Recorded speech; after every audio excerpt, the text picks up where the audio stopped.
नमस्कार। दूरदर्शन और स्वास्थ्य मंत्रालय के इस विशेष कार्यक्रम में आप सभी का हार्दिक स्वागत है। मैं हूं संजीव उपाध्याय। जैसा कि हम सब जानते हैं, उत्तर भारत में अब जाड़ा आ ही चुका है। धीरे धीरे सर्दियां और बढ़ती जाएंगी, तापमान गिरता जाएगा, लेकिन उसके साथ एक समस्या जो हर साल होती है वो है प्रदूषण की, और जिस पर हमने पिछले हफ्ते भी बात की थी। और ये दोनों चीजें मिलकर किस तरीके से फेफड़ों पर असर डालती हैं या हमारे रेस्पिरेटरी सिस्टम को इफेक्ट करती हैं। ये समस्या खास तौर पर इसलिए भी ध्यान देने के लायक है क्योंकि जैसा हम सब जानते हैं, पिछले 2.5-3 वर्ष से कोविड की वजह से बहुत से लोगों के फेफड़ों पर असर पड़ा है।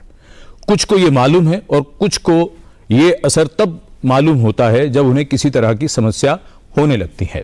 फिर विशेषज्ञ उन्हें बताते हैं कि आप जांच करवाइए क्योंकि आपके फेफड़ों पर असर हुआ है। एक और बात जो इस मौसम में होती है, जो लोग अपने स्वास्थ्य का बहुत ध्यान रखते हैं और आप सुबह सैर के लिए भी जाया करते हैं, विशेषज्ञों के मुताबिक इस मौसम में जब प्रदूषण बहुत ज्यादा है तो वो ना जाएं, यानी आप सैर पे न जाएं प्रदूषण की वजह से। ऐसी सलाह हमारे विशेषज्ञ देते हैं। खास तौर पर वो कहते हैं कि सुबह का कुछ वक्त छोड़ दीजिए, जब धूप निकल आए तब जाइए।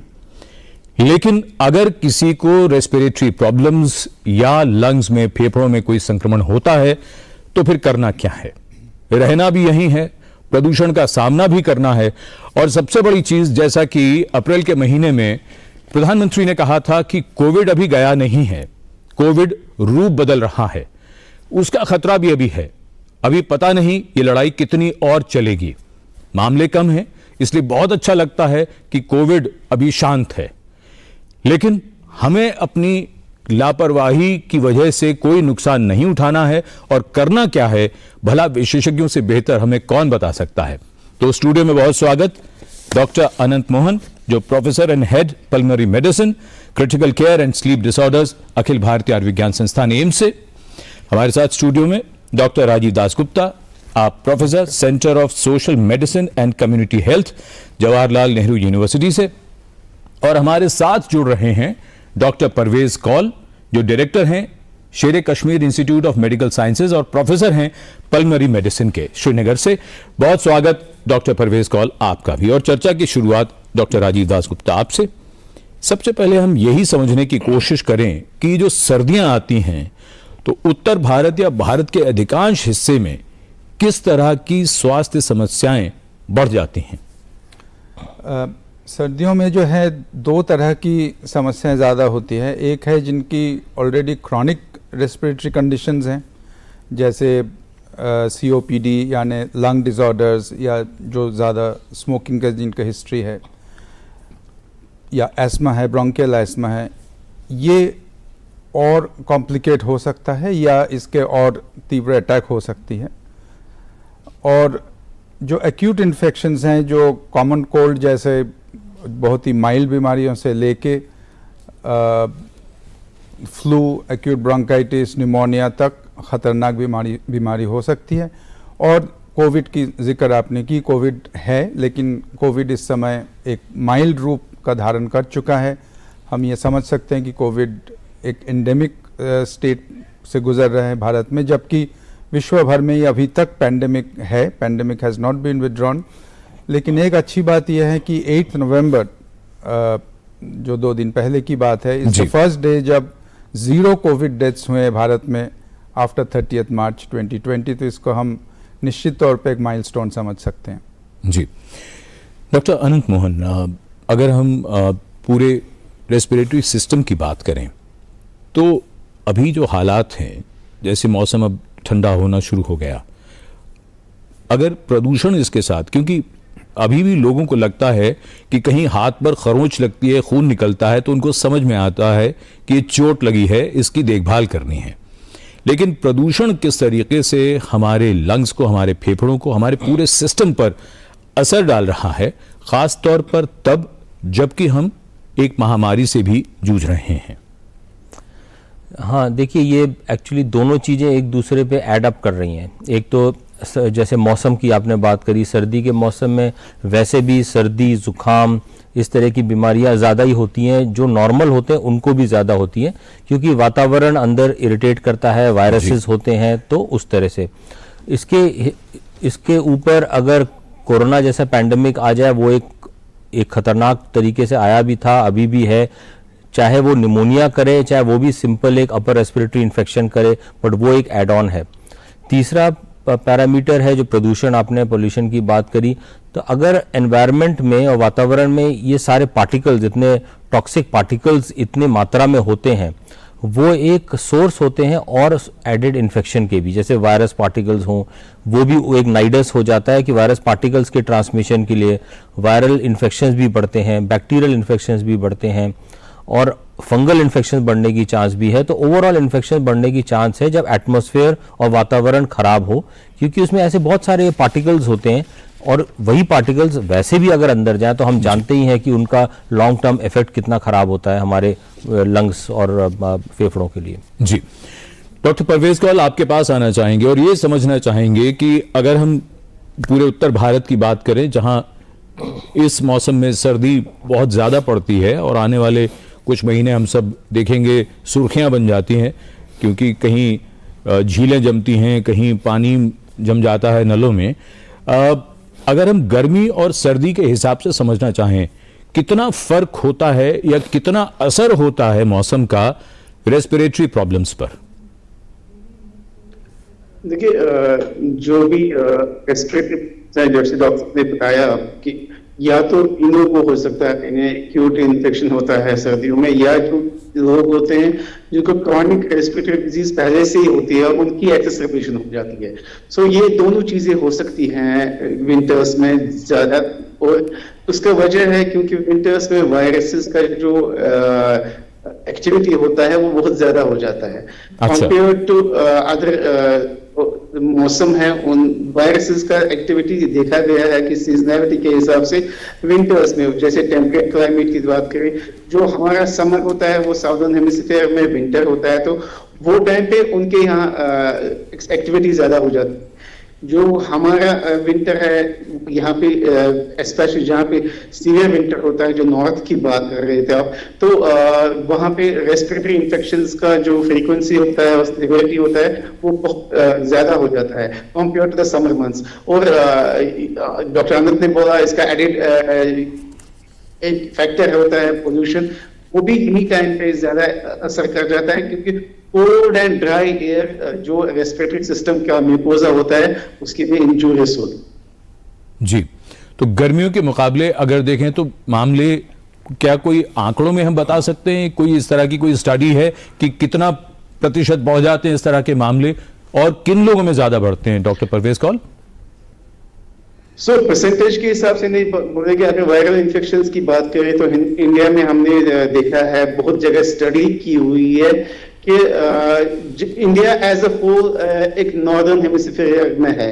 अच्छा। मगर जब हम देखते हैं कि जो इंडिया के टेम्परेट एरियाज है, जैसे आप, मैं जम्मू कश्मीर की बात करूं, कश्मीर की बात करूं, तो इसका जो फ्लू का जो ये सीजनल इन्फ्लुएंजा का वायरल इन्फेक्शन है, उसका पैटर्न ऑफ सर्कुलेशन वैसा ही रहता है जैसे वेस्टर्न यूरोपियन कंट्रीज और नॉर्दर्न अमेरिकन कंट्रीज में रहता है। जबकि बाकी कंट्री में कुछ एरियाज छोड़ के मेजॉरिटी में साउदर्न हेमिस्फीयर का पैटर्न होता है, जो जैसे ऑस्ट्रेलिया, न्यूजीलैंड, साउथ अफ्रीका में होता है, तो वही पैटर्न रहता है। यानी वायरल इन्फेक्शंस का मैक्सिमम जो फ्रीक्वेंसी रहता है वो समर मंथ्स में रहता है इंडिया में, and it has a relationship with monsoons. तो मॉनसून्स के साथ ये कोइंसाइड करता है, और इस वजह से हमको देखना होता है कि जो इन्फेक्शंस हैं वो किस टाइम में हमको आती हैं, और इस हिसाब से हम अपनी जो प्रिपेयर्डनेस रखते हैं as per the vaccinations and other measures वो भी कर लेते हैं। वो आपकी आवाज बहुत साफ नहीं आ रही है, बीच बीच में हम ठीक से सुन नहीं पा रहे। क्या आपने ये कहा है कि नॉर्दर्न हेमिस्फीयर में जो पैटर्न रहता है फ्लू का और इन वायरसेस का, वो सदर्न हेमिस्फीयर से बिल्कुल अलग रहता है? सदर्न का बिल्कुल एक पैटर्न रहेगा और नॉर्दर्न का अलग रहेगा, आपने ये कहा क्या डॉक्टर कौल? ये जनरली अगर हम इन्फ्लुएंजा सर्कुलेशन की बात करें जी, तो दो पैटर्न होते हैं, एक नॉर्दर्न हेमिस्फीरिकल कंट्रीज में होता है, एक साउदर्न हेमिस्फीरिकल कंट्रीज में होता है। ओके। और ये होता है वो टाइम पे जब उनके रेस्पेक्टिव विंटर्स होते हैं।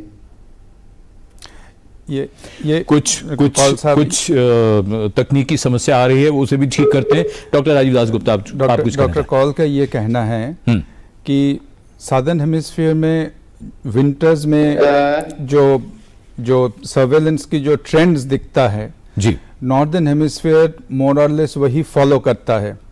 अच्छा, तो इसका ये मतलब है कि सादर्न हेमिस्फीयर का इस साल का जो पैटर्न रहा, अब नॉर्दर्न हेमिस्फीयर में जो आने वाला है उसके आधार पर हम प्रिपेयर कर सकते हैं। ओके, तो ये बड़ी महत्वपूर्ण बात है। एक बात और डॉक्टर अनंत मोहन, वो ये कि अगर हम रिस्क ग्रुप की बात करें, जरा वो भी आइडेंटिफाई करते चलें, क्योंकि हम अभी तक तो हम सामान्य दृष्टि से बात कर रहे हैं, लेकिन किनको ध्यान देने की ज्यादा जरूरत है, किनको खतरा ज्यादा है, जरा हमें बताइए। ओके, सो देखिए, सबसे पहले तो एज ग्रुप के हिसाब से स्टार्ट करते हैं जी। जो youngest and oldest age group है वो सबसे एट रिस्क है। यंगेस्ट इसलिए क्योंकि एक, उनके लंग्स उस टाइम पे इमेच्योर होते हैं, जब वो छोटे होते हैं, उनके अंदर इन्फेक्शन से लड़ने की शक्ति थोड़ी कम होती है। यंगेस्ट में आप कोई एज ग्रुप बता रहे हैं या लेस देन 5 इयर्स? नवजात बच्चों की भी बात कर रहे हैं? हाँ, लेस देन 5 इयर्स। अच्छा, ठीक है, अप्रोक्सीमेट लेस देन 5 इयर्स। तो लंग डेवलपिंग फेज में होता है, इम्यूनिटी कम होती है, एक्सटर्नल इन्फेक्शंस और इन्फ्लुएंसेस से उनको लड़ने की शक्ति कम होती है, डेवलपिंग फेज होता है, तो वो ज़्यादा ससेप्टेबल हैं। इसीलिए शुरू के 5-6 साल में आप देखते हैं निमोनिया बच्चों में बहुत अक्सर होता है, अस्थमा ज़्यादातर उसी टाइम पे डेवलप होता है काफ़ी कॉमनली। तो यंग एज और एक बहुत ओल्ड एज में भी यही प्रॉब्लम्स आती हैं, इम्यूनिटी कम हो जाती है, लंग्स वीक होने लगते हैं, तो ये ससेप्टेबल है।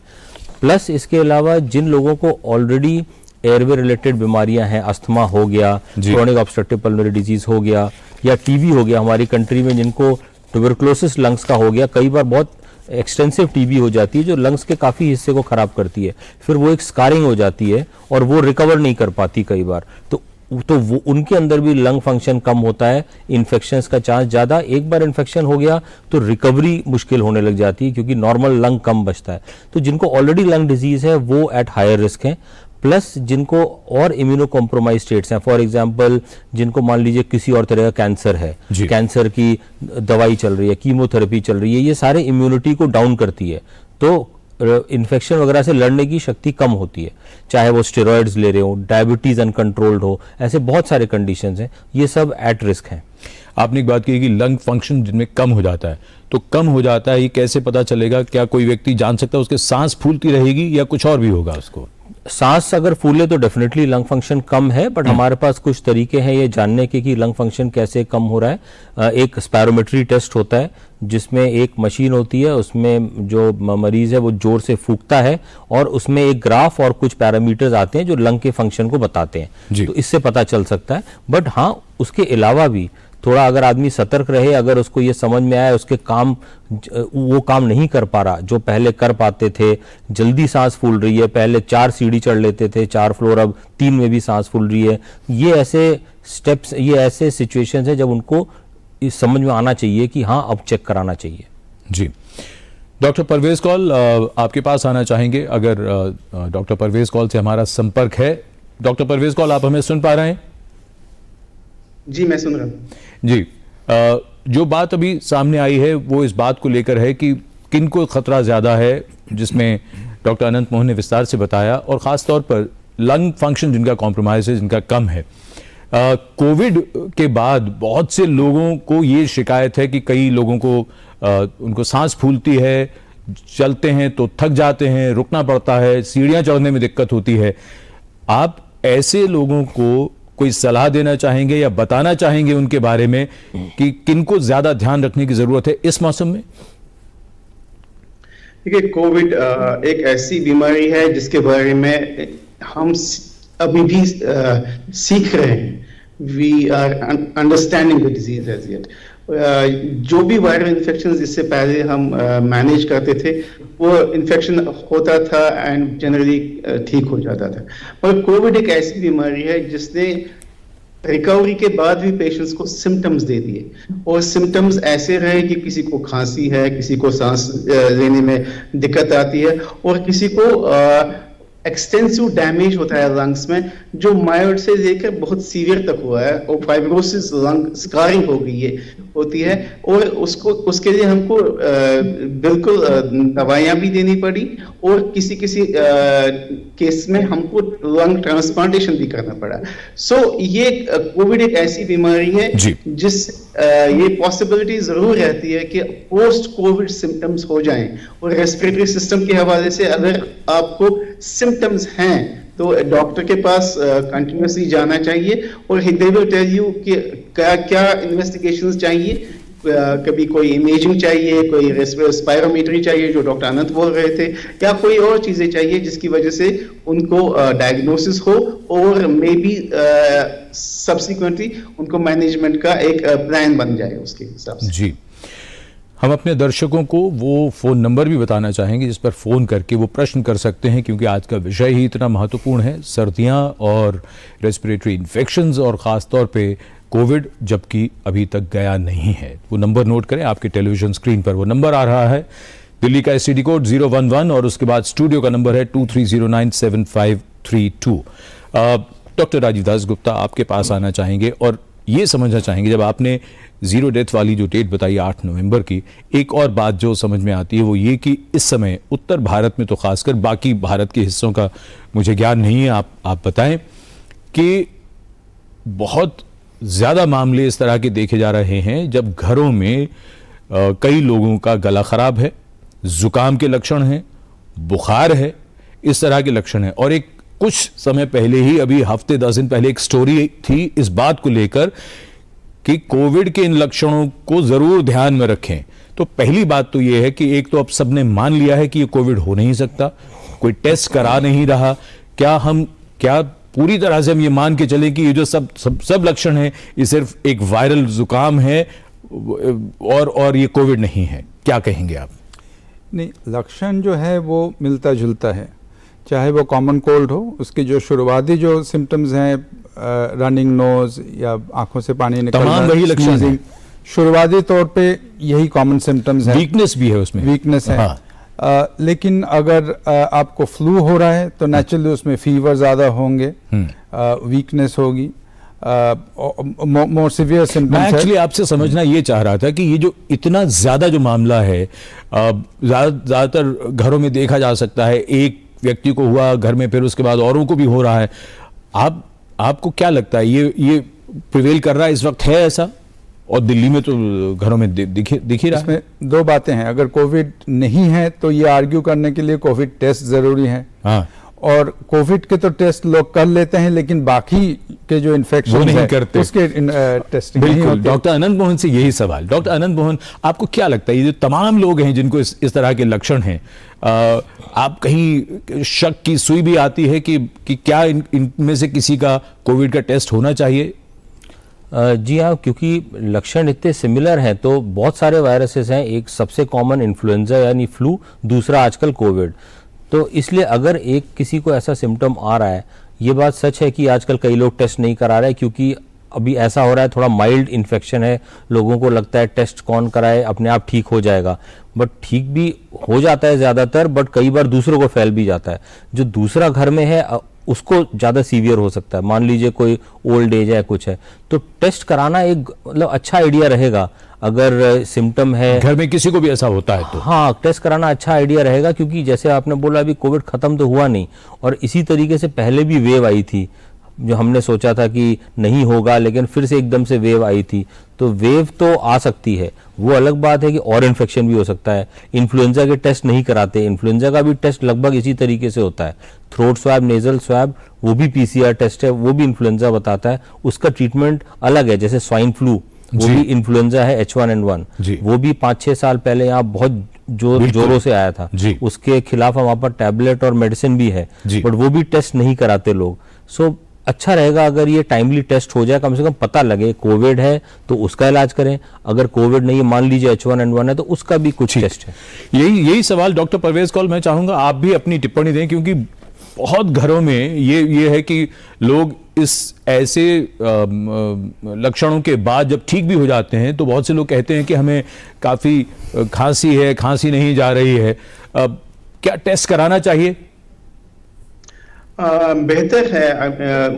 मगर एक चीज मैं बताऊंगा कि अभी का जो सर्कुलेशन पैटर्न है कोविड का, सर्वेलेंस थोड़ी थोड़ी हो रही है, ये नहीं है कि बिल्कुल भी सर्वेलेंस नहीं हो रही है, सर्वेलेंस हो रही है। और सब उस हिसाब से जो हमारी पॉजिटिविटी रेट है, उन सैंपल्स की जो हम कलेक्ट करके टेस्ट करते हैं, उनकी पॉजिटिविटी रेट बहुत कम है। उस वजह से थोड़ी कॉम्प्लेक्सेंस आ रही है।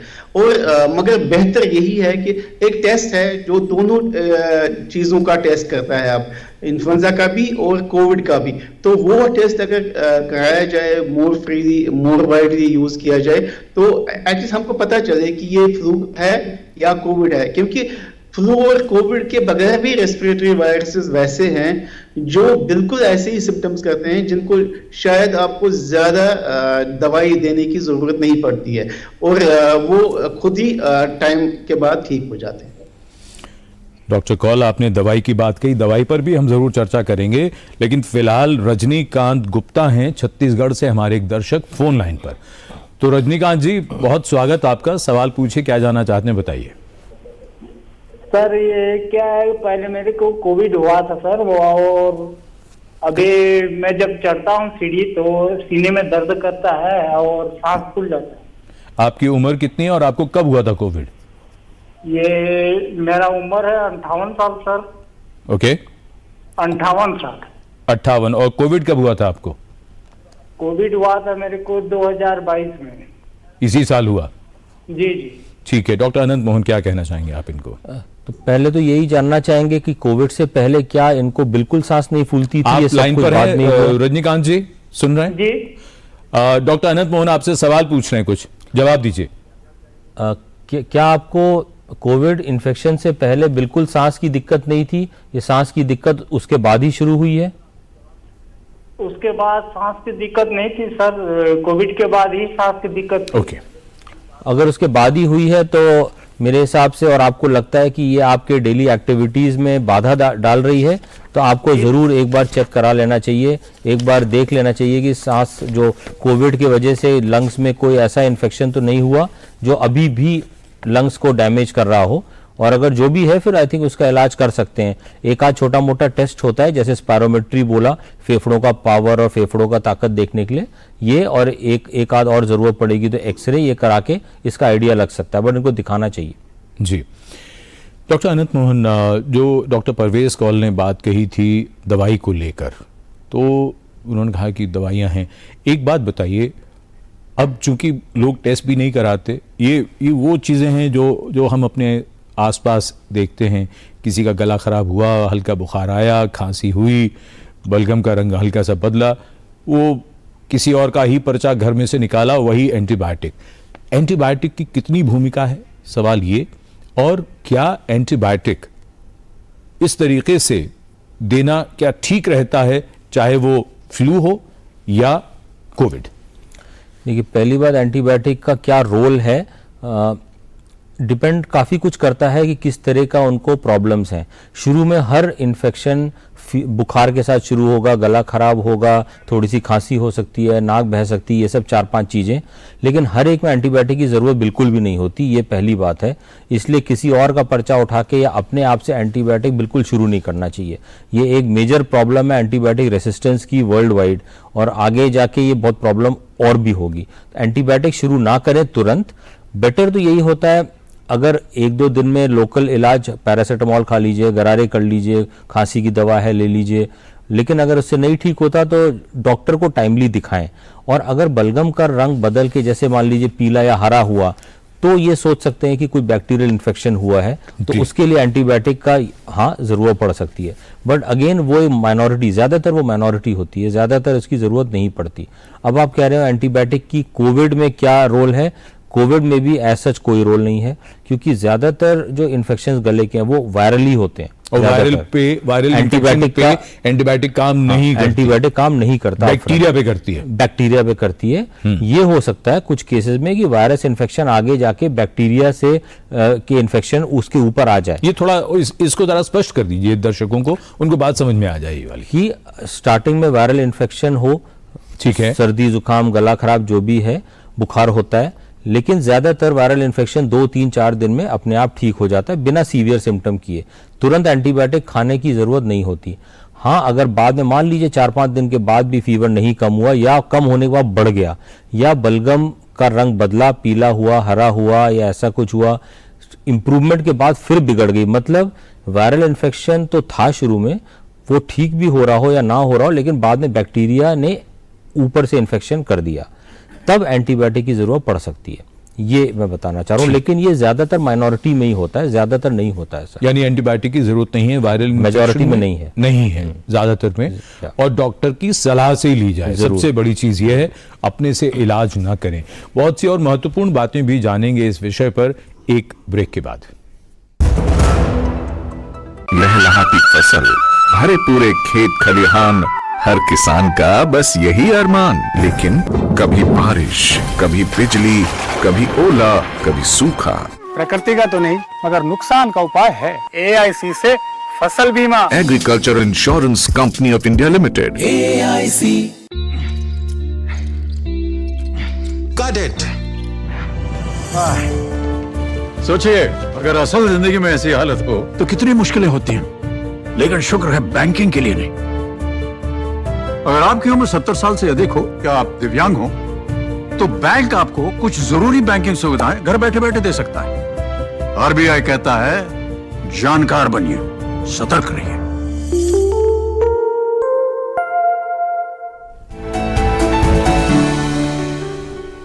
ब्रेक के बाद आप सभी का स्वागत।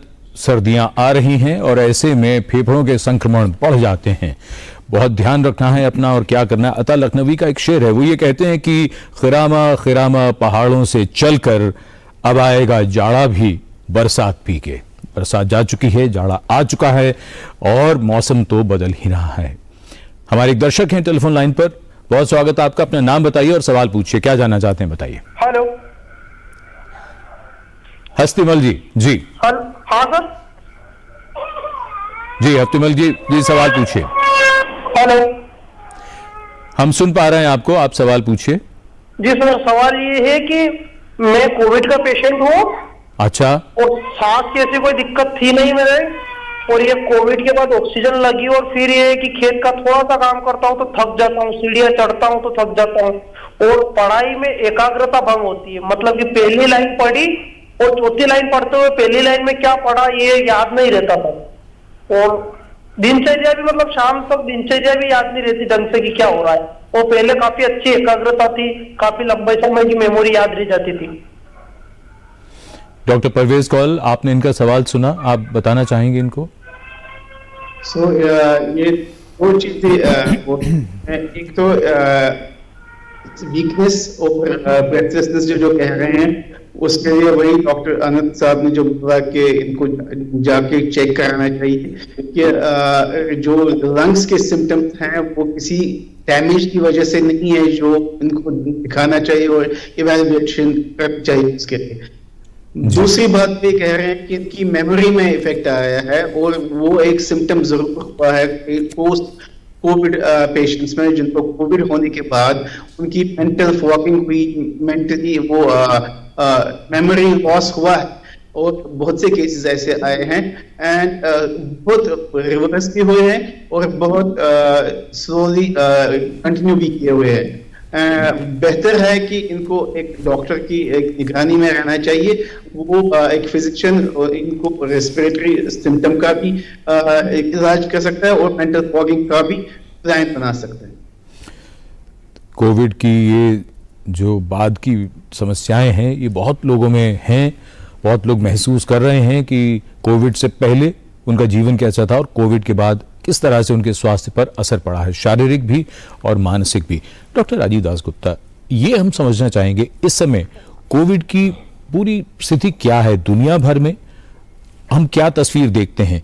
कभी खबर आती है दुनिया के एक हिस्से में कहीं कुछ मामले बढ़ते हैं, फिर कहीं खबर आती है कि नहीं अब वहाँ गिरावट है, ये क्या तस्वीर बन रही है?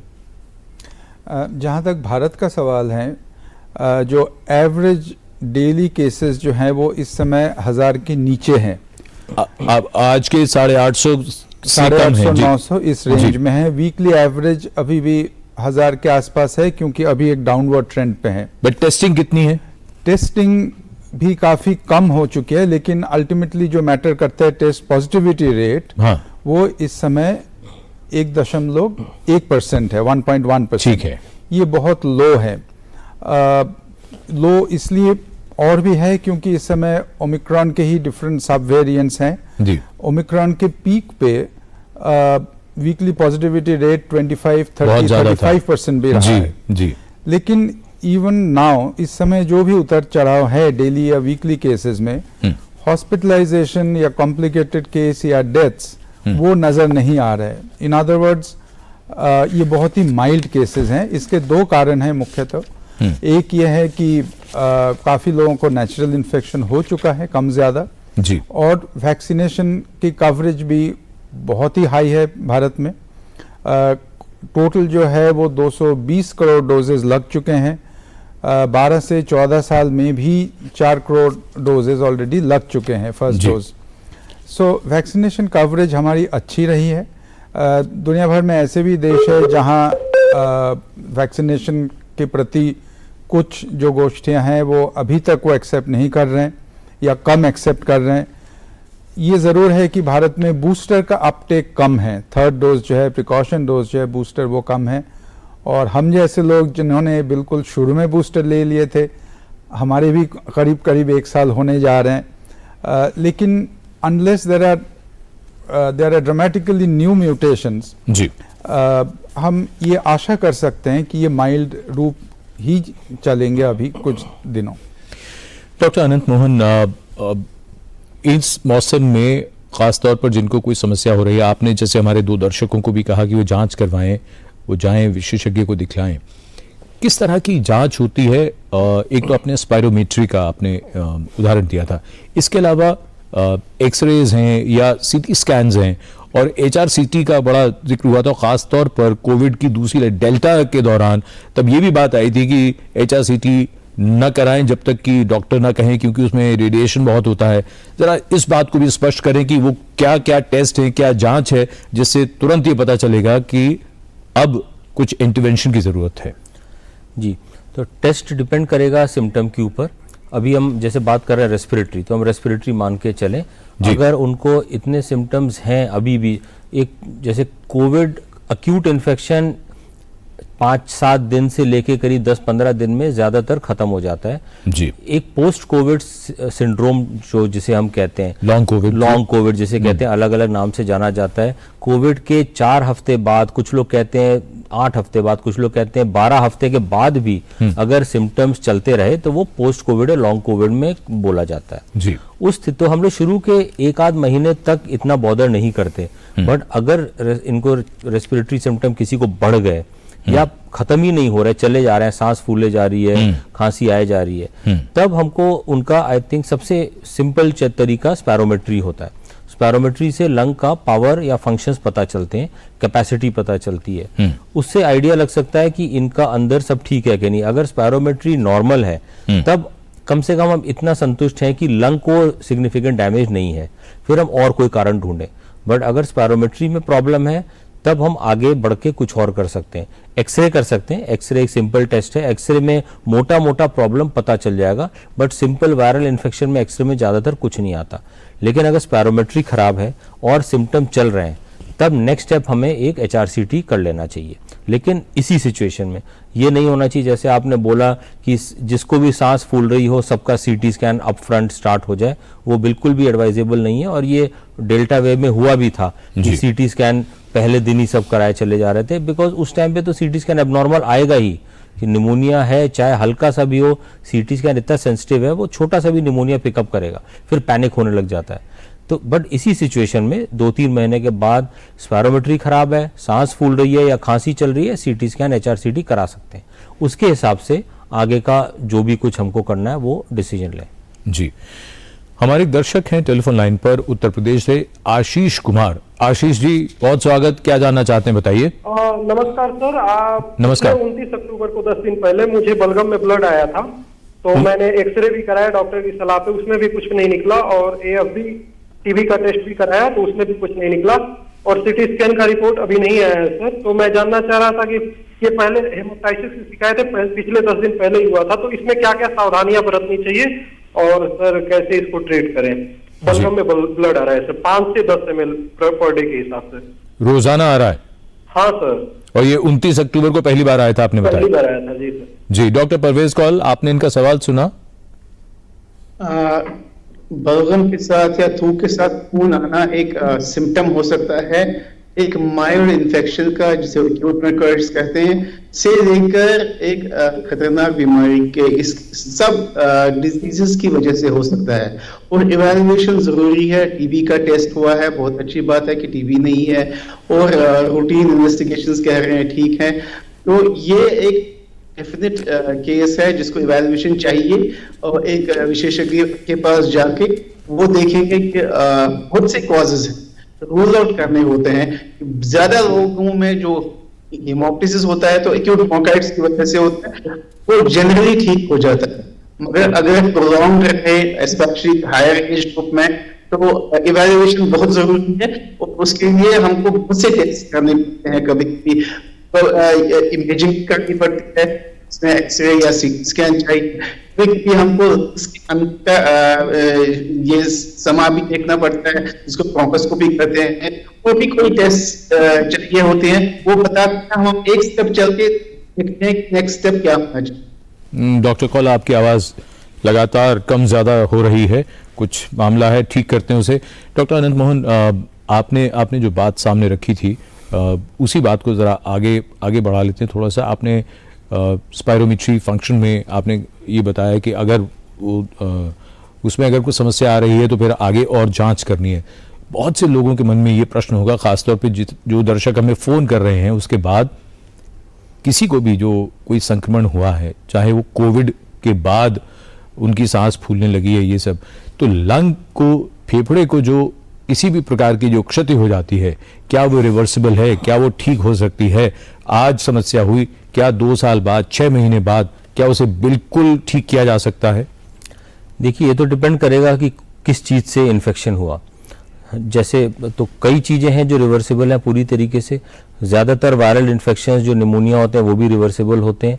मेजॉरिटी ऑफ केसेस में वो पूरी तरह ठीक हो जाते हैं। बैक्टीरियल इन्फेक्शंस भी अगर टाइमली एंटीबायोटिक दिया जाए, सही एंटीबायोटिक दिया जाए, वो भी पूरी तरह रिवर्सिबल है। कुछ ऐसे डिजीजेस हैं जो रिवर्सिबल नहीं हैं, तो इसलिए अगेन लंग्स के अंदर ऐसे सैकड़ों बीमारियां हैं, उनमें से कई हैं जो रिवर्सिबल हैं पूरी तरह, कई हैं जो पार्शियली रिवर्सिबल हैं, कई हैं जो रिवर्सिबल नहीं है। फॉर एग्जांपल, एक कंडीशन होती है इंटरस्टिशियल लंग डिजीज, जिसमें लंग सिकुड़ने लग जाते हैं। इसके भी सैकड़ों कारण होते हैं, उसके भी, उनमें से एक कोविड भी है, माइनॉरिटी में हमने देखा, उसमें फाइब्रोसिस होता है। वो कुछ हद तक रिवर्सिबल नहीं कह सकते, उसको स्टेबलाइज हो सकता है, बट लंग डैमेज हो सकता है। मान लीजिए किसी को कैंसर हो गया, मान लीजिए लंग का कैंसर हो गया, वो रिवर्सिबल नहीं है काफी हद तक। तो ज्यादातर चीजें रिवर्सिबल हैं, कुछ चीजें हैं जो रिवर्सिबल नहीं है, डिपेंड करता है क्या हुआ। बिल्कुल, थोड़ी देर में आपसे ये भी समझेंगे कि अपने जो फेफड़े हैं उनको किस तरह से स्वस्थ रखें, क्या करें हम सब मिलकर। उससे पहले डॉक्टर राजीव दासगुप्ता, जब हम जन स्वास्थ्य की बात करते हैं, सर्दियां हर साल आती हैं, सर्दियों का, बल्कि हर मौसम के साथ अब ऐसा लगता है जैसे सोच हमारी बदलती सी जा रही है। कोई भी मौसम आता है तो हम बीमारियों का ज्यादा सोचने लगते हैं, बीमारियों से बचना कैसे है, उस मौसम का आनंद तो हम ले ही नहीं पाते। जो आज से 30 बरस पहले, 35 बरस पहले तक जो बात रहती थी कि जाड़े आ रहे हैं तो खाने के लिए तरह तरह की चीजें होंगी, बढ़िया बढ़िया सुंदर कपड़े पहनेंगे, तो ये जो तमाम बातें हैं, पब्लिक हेल्थ की दृष्टि से ये मौसम किस तरीके से हम बदल सकते हैं, सेहत का मौसम बन सकता है, सबके लिए ये एक अच्छा पैगाम लेकर आए कि भाई सर्दियां आ रही हैं, अब हम सब स्वस्थ रहेंगे, हमें चिंता नहीं करनी। क्या पब्लिक हेल्थ की दृष्टि से कुछ हमारे पास जवाब है इसका? जी, एक तो है कि बिल्कुल आनंद लीजिए, जैसे आपने खान पान की बात की, जी, जो मनोरंजन की बात की आपने, वो ज़रूर करना चाहिए। वो physical health, mental health, emotional health सारे इक्वली क्रूशियल है, स्पिरिचुअल हेल्थ भी। लेकिन जहाँ तक, चूँकि हम बीमारियों की बात कर रहे हैं, कोविड रेस्पिरेटरी इन्फेक्शन की बात कर रहे हैं, 2-3 इम्पॉर्टेंट चीज़ें हैं। एक तो यह है कि ये जितनी रेस्पिरेटरी इन्फेक्शन की बात कर रहे हैं हम, चाहे वो कॉमन कोल्ड हो, फ्लू हो, कोविड हो, इसका जो संक्रमण है वो कम ज़्यादा सिमिलर है, और देयरफॉर इसके प्रिवेंशन भी बहुत ही सिमिलर स्टेप्स हैं। यानी उसके हम पालन करें। कोविड पे जिसके हम बार बार जिक्र किए हैं, एक तो है कि हाथ धोना, क्योंकि बहुत कॉमनली ये हैंड्स और जिसे हम फोमाइट्स कहती हैं, इनएनिमेट ऑब्जेक्ट्स, जिसको मैंने टच किया उसके बाद आपने टच किया, इसके जरिए ये इन्फेक्शन स्प्रेड कर सकता है। तो इसलिए हाथ धोना साबुन कोविड से नहीं बल्कि फ्लू से भी बचाएगा, फ्लू से भी बचाएंगे, और बीमारियों से, कॉमन कोल्ड से भी, ठीक है, जो सबसे कॉमन है कॉमन कोल्ड। बिल्कुल ठीक बात। एक तो ये है। दूसरी बात यह है कि अब मास्क से हम सब वाकिफ हो चुके हैं। अगर रेस्पिरेटरी इन्फेक्शन है, अगर मुझे सिम्टम है, तो ये मेरी रिस्पॉन्सिबिलिटी है कि हम मास्क पहने, मास्क यूज़ करें, डॉक्टरी सलाह ज़रूर लें। और जो एम्प्लॉयर्स हैं उनको भी ये देखना चाहिए कि जिनकी जो सिम्टोमेटिक्स हैं, अगर वो कॉमन कोल्ड है तो इतना मैटर नहीं करता है, लेकिन अगर फ्लू है, अगर कोविड की आशंका है या कोविड पॉजिटिव है होम टेस्ट से या लेबोरेटरी टेस्ट से, उनको डेफिनेटली, उनके लिए डेफिनेटली जो लीव पॉलिसी है जिसकी जिक्र हमने कोविड में भी की थी, वर्क फ्रॉम होम करें, वर्क फ्रॉम होम करें, क्या अब तो और इसी से इन्फेक्शन को कम से कम कट डाउन किया जा सकता है। एक और बात है जो ज़्यादातर जो मॉडर्न ऑफिस कॉम्प्लेक्सेस के लिए है, हमारे देश में रेजिडेंशियल के लिए वो इतना रेलिवेंट नहीं है, वो है जो एयर कंडीशनिंग सिस्टम्स है, जो वेंटिलेशन सिस्टम्स हैं, उसके ज़रिए भी इन्फेक्शन स्प्रेड कर सकती हैं, करता भी है। और इसका एक टर्मिनोलॉजी है सिक बिल्डिंग सिंड्रोम। अच्छा, तो ये जो एम्प्लॉयर्स हैं या जो बड़ी बड़ी बिल्डिंग्स हैं, कमर्शियल कॉम्प्लेक्सेस हैं, इसका एक रेगुलेटरी एस्पेक्ट है, उस पर भी ध्यान देना चाहिए। बिल्कुल। और हमारे एक दर्शक हैं बिहार से इस समय, राजलाल जी। तो राजलाल जी क्या जानना चाहते हैं, आप पूछ सकते हैं, बताइए। जी सर। अपने टीवी सेट की आवाज तो एक तो कम कर लीजिए आप राजलाल जी, और सवाल क्या है पूछिए आप, वरना हमें अपनी आवाज ही सुनाई दे रही है यहाँ पे। जी बताएं। जी सर। सर जी मैं ये कहना है, तो मेरे को बार बार ये जुकाम का खतराता है सर। अच्छा जी, मेरे को अप्रैल में जो है कोविड पॉजिटिव हो गया था इसी साल।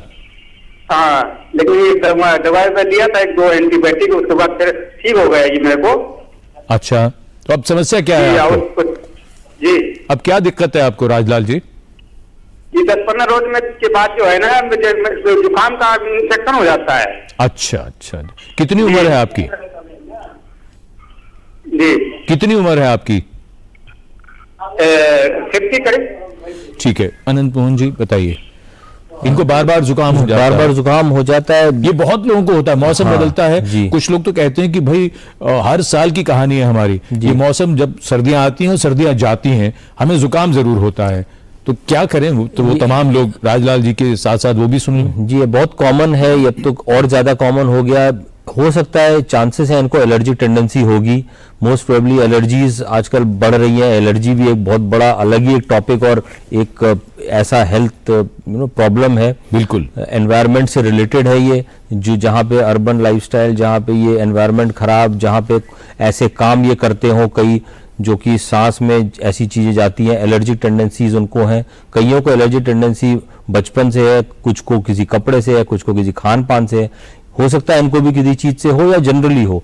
तो इसीलिए जरा से इरिटेशन हुई, थोड़ा ठंडी हवा लगी, थोड़ा सा ऐसे वातावरण में गए जहाँ पे थोड़ी तेज हवा चल रही हो, थोड़ा सा पोल्यूशन खराब हो, तो एकदम से अपर रेस्पिरेटरी ट्रैक्ट को इरिटेशन होती है, एलर्जी हो सब तो हाइपर रिएक्ट करता है। जो इंडिविजुअल है वो थोड़ा सा भी वातावरण बदला या कोई भी ऐसी चीज आई जिससे उसको रिएक्शन हो सके, वो रिएक्शन इसी तरीके से दिखता है, एक छींके आना। छोटी सी बात और, बहुत से लोग ये कहते हैं कि मौसम बदल रहा है, गर्म पानी से नहाकर आए और छींके आनी शुरू हो गई, मतलब हमने छींके आनी शुरू हो गई, या गर्म पानी से नहाकर आए, स्वेटर वगैरह या शॉल जरा देर में ली तो हवा लग गई, तो या सिर धोया है, कुछ लोगों को लगता है कि बाल गीले रह गए बहुत देर तक, क्या इन सब से जुकाम फ्लू ये हो सकता है, क्या होता है, या ये लो इम्यूनिटी का कारण है? तो ये सडन टेम्परेचर चेंजेस की वजह से ये बॉडी का रिएक्शन होता है। एकदम से गर्म पानी से शावर लेके बाहर आए, एकदम से कोल्डर लगी, एकदम से जो बॉडी का रिएक्शन जो टेम्परेचर चेंज को हुआ, तो अलग अलग लोगों में अलग तरीके से वो दिखता है, और ये उसका एक तरीका है दिखने का। और वो ऑब्वियसली दे आर सेंसिटिव, ये सेंसिटिव होते हैं इस चीज के लिए, इसीलिए उनको ये टेम्परेचर वेरिएशन से बचना चाहिए, जैसे कि सडन टेम्परेचर सर्दियों में, हाँ सडन जो टेम्परेचर वेरिएशन है, कमरे में हीटर चलाया हुआ है, बाहर तुरंत बाहर निकल गए, बाहर आ गए जहां ठंडी हवा है, जी। इन सब से बचना चाहिए। कुछ और भी बातें हैं महत्वपूर्ण समझने को, जानने को, क्योंकि सर्दियों का मतलब सिर्फ और सिर्फ स्वास्थ्य के लिए चुनौती नहीं हो सकता, उसका आनंद भी तो लेना है। हमें क्या करना है विशेषज्ञों से जानेंगे एक ब्रेक के बाद। Under the visionary leadership of Honorable Prime Minister Shri Narendra Modi, Ayush is scaling newer heights. Current situation presents a right time for Ayurveda and traditional medicines to become even more popular globally. Ayush-based herbal products are being exported as medicine and food supplements in more than 100 countries. Ayush-related training and courses are easily available in more than 20 nations. Ayush is recognized in 16 countries. The Ministry of Ayush has demonstrated its commitment to effectively fight COVID-19 pandemic. It has issued COVID advisories and guidance, recommended yoga and herbal practice for safety. 8,32,445 Ayush COVID warriors enlisted, taking traditional medicine system to the masses. Committed to health and wellness, Ayush is serving humanity with increasing vigor and efficiency. लहलहाती फसल, भरे पूरे खेत खलिहान, हर किसान का बस यही अरमान। लेकिन कभी बारिश, कभी बिजली, कभी ओला, कभी सूखा। प्रकृति का तो नहीं, मगर नुकसान का उपाय है। AIC से फसल बीमा। Agriculture insurance company of India limited, AIC। Break के बाद आप सभी का इस विशेष कार्यक्रम में एक बार फिर स्वागत, और चर्चा को आगे बढ़ाएं उससे पहले बिहार से हमारे एक दर्शक ब्रिजेश हैं टेलीफोन लाइन पर। ब्रिजेश जी, बहुत स्वागत, क्या जानना चाहते हैं आप पूछ सकते हैं। नमस्कार सर, हमारी बच्ची है 16 साल की। ओके जी, बताइए। तो इधर 6 महीने से जी होता क्या है कि सुबह उठती है तो पूरा छींक आता है और सर्दी हो जाता है।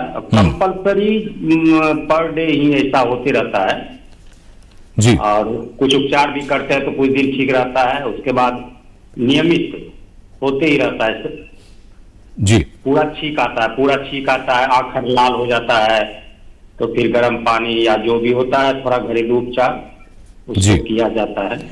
आपने किसी डॉक्टर को दिखाया, सलाह ली किसी की?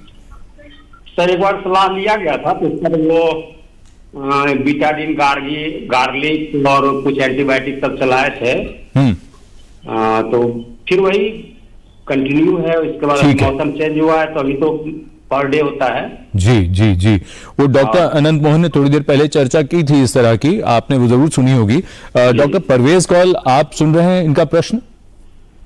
जी, आप इनको क्या कहना चाहेंगे, इनकी बच्ची के लिए क्या बताएंगे आप, बताइए। ये टिपिकल सिम्टम है जो अनंत कह रहे थे, अपनी एलर्जिक होता है जो रेगुलर हर दिन मॉर्निंग में उठ के स्पेसिफिकली छींक आती है, वाटरिंग ऑफ आईज होती है, डिस्चार्ज होता है और आंखें लाल हो जाती हैं। तो ये जनरली एलर्जिक डिसऑर्डर्स होते हैं। इसकी इवैल्यूएशन है और इसका मैनेजमेंट भी है, मगर एक स्पेशलिस्ट के पास जाने की जरूरत है। ऐसा नहीं है कि घर नहीं बैठे और ट्रीटमेंट ना करें। स्पेशलिस्ट का मतलब ये क्या समझे, किस स्पेशलिस्ट के पास जाएं? कोई पेशेंट अवेलेबल अगर हो तो ही विल बी। ठीक है डॉक्टर कौल, एक बात आपसे हम और समझना चाहेंगे। इस मौसम में हर साल जैसे कि कुछ लोग फ्लू का इंजेक्शन लेते हैं, वैक्सीनेशन को लेकर अगर हम बात करें तो किन लोगों को वैक्सीनेशन से फायदा होगा और क्या वैक्सीनेशन आप सजेस्ट करते हैं जो लेना चाहिए? अगर हम रेस्पिरेटरी डिसऑर्डर्स की बात करें तो 2 किस्म के इंपॉर्टेंट वैक्सीन हैं कोविड के बगैर। एक है इन्फ्लुएंजा का वैक्सीन जो फ्लू वैक्सीन है, और दूसरा है निमोनिया के खिलाफ निमोकोकल वैक्सीन। अगर इन्फ्लुएंजा की वैक्सीन की बात करें तो हमारी कंट्री में जनरली ये एक्चुअली अपनी इनिशिएटिव पर डॉक्टर्स देते हैं, एंड गवर्नमेंट ऑफ इंडिया की भी रिकमेंडेशंस हैं। और जैसे डॉक्टर आनंद ने कहा था, ये स्पेसिफिक ग्रुप्स सबसे हाई रिस्क ग्रुप्स है, इनको अगर फ्लू हो गया तो इनकी कॉम्प्लिकेशन रेट और डेथ रेट ज्यादा होती है। सो वो एक प्रायोरिटी ग्रुप बनता है जिनको हम इन्फ्लुएंजा का वैक्सीनेशन एडवाइज करें। और वो ग्रुप्स हैं जैसे एक्सट्रीम्स ऑफ एज है, किसी को क्रॉनिक रेस्पिरेटरी डिसऑर्डर है, क्रॉनिक कार्डियक डिसऑर्डर है, या न्यूरोलॉजिकल डिसऑर्डर्स हैं, कोई इम्यूनो कॉम्प्रोमाइज्ड है दवाई की वजह से या डिजीज की वजह से। प्रेग्नेंट फीमेल्स एक स्पेसिफिक हाई रिस्क ग्रुप है। हेल्थ केयर वर्कर्स पेशेंट्स के साथ संपर्क में रहते हैं, उनको वैक्सीनेशन करनी चाहिए। तो एक लार्ज ग्रुप है जिसको वैक्सीनेशन करनी चाहिए, और डिपेंड करता है कि कब करनी चाहिए। वो फ्लू का सीजन होता है उससे तकरीबन 2 हफ्ते पहले लेनी चाहिए।